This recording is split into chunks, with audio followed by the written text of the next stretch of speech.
Bonjour à toutes et à tous, on se retrouve aujourd'hui pour une nouvelle vidéo sur les triangles semblables.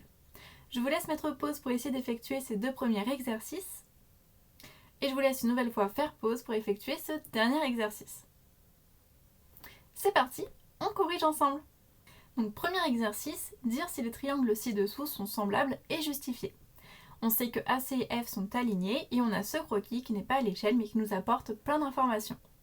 On nous dit que ACF sont alignés, ça signifie que ACF mesure 180 degrés. C'est un angle plat. Un angle plat est bien un angle formé avec des points alignés.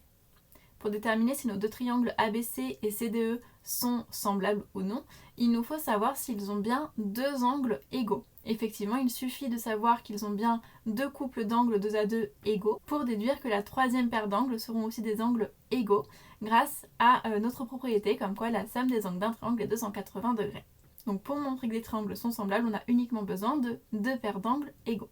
Donc ici on a déjà une paire d'angles, BAC et EDC, qui sont égaux, et il nous faut donc en trouver une autre. Avec les informations que l'on connaît, ça va être très simple pour nous de calculer l'angle ECD.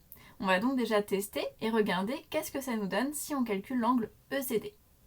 Donc comme on l'a dit précédemment, ACF mesure 180 degrés. Si je déduis à ça les angles ACB, BCE et DCF, j'obtiens donc l'angle ECD.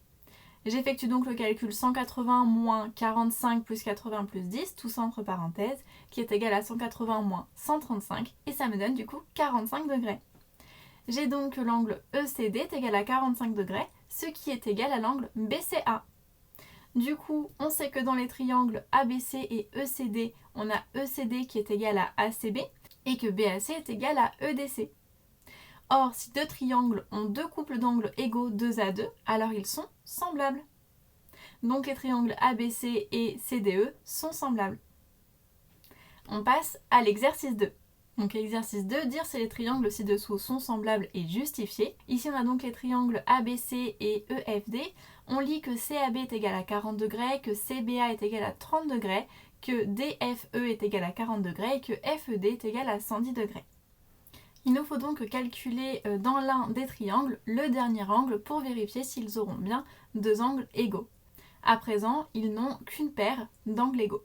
Donc on sait que dans le triangle EDF, j'aurais pu choisir ABC, mais bon, j'ai choisi EDF. EFD est égal à 40 degrés et FED est égal à 110 degrés. Or, dans un triangle, on l'a cité tout à l'heure, la somme des angles est égale à 180 degrés. On a donc EDF qui est égal à 180 moins 110 plus 40, et en fait qui est égal du coup à 30 degrés. Et ça y est, on a nos deux couples d'angles 2 à 2 égaux. Donc on sait que dans les triangles CAB et DEF, CAB est égal à EFD et EDF est égal à CBA. Or si deux triangles ont deux couples d'angles égaux 2 à 2, alors ils sont semblables. Donc les triangles ABC et DEF sont semblables. Voilà tout pour ce deuxième exercice. Et enfin, exercice 3, soit MNO et PQR, deux triangles semblables, à l'aide des informations du croquis, qui n'est pas à l'échelle encore une fois, ci-dessous donner les longueurs manquantes. Donc on nous donne différentes informations sur MNO et sur PQR, on sait qu'ils sont semblables, alors ça déjà ça va nous être très utile. S'ils sont semblables, ça veut dire que leurs longueurs sont proportionnelles. D'ailleurs on va le rédiger, donc on sait que les triangles MNO et PQR sont semblables. Or, si deux triangles sont semblables, alors les longueurs des côtés de l'un sont proportionnelles aux longueurs des côtés de l'autre. Donc les longueurs des côtés de MNO sont proportionnelles aux longueurs des côtés de PQR. Grâce à ça, on va pouvoir réaliser un tableau de proportionnalité, ce qui va être très pratique pour répondre à la question. Maintenant qu'on a ce tableau de proportionnalité, il nous faut regarder quels sont les côtés homologues dans ces deux triangles. Donc pour ça, on va se fier aux angles. Déjà, on sait que sur ces deux triangles, les côtés qui sont entre les angles bleus et jaunes sont MO et PQ. Donc MO et PQ sont deux côtés homologues, ils sont bien entre deux angles égaux.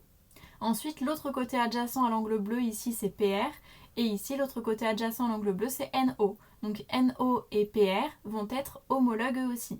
Et enfin, du coup, on aura forcément QR qui va être homologue avec NM.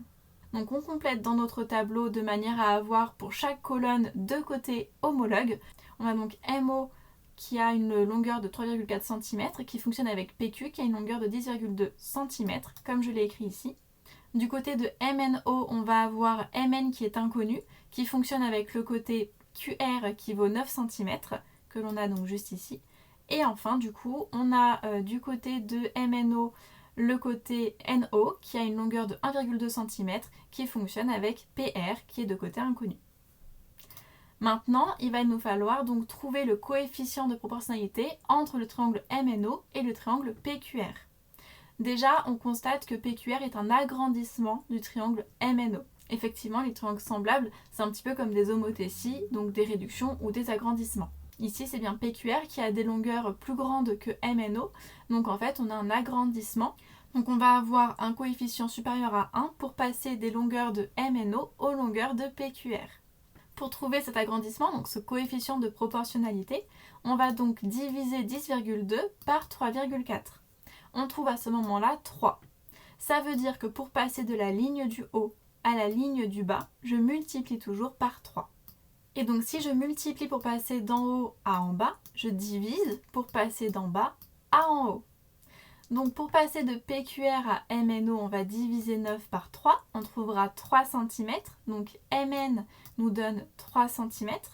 Et enfin, pour passer des longueurs dans MNO, longueurs dans PQR, on va multiplier 1,2 par 3 et on trouvera que PR nous donne du coup 3,6 cm. Voilà tout pour ces exercices sur les triangles semblables. Si vous avez des questions, n'hésitez pas à les mettre en commentaire et je vous dis à bientôt pour une prochaine vidéo.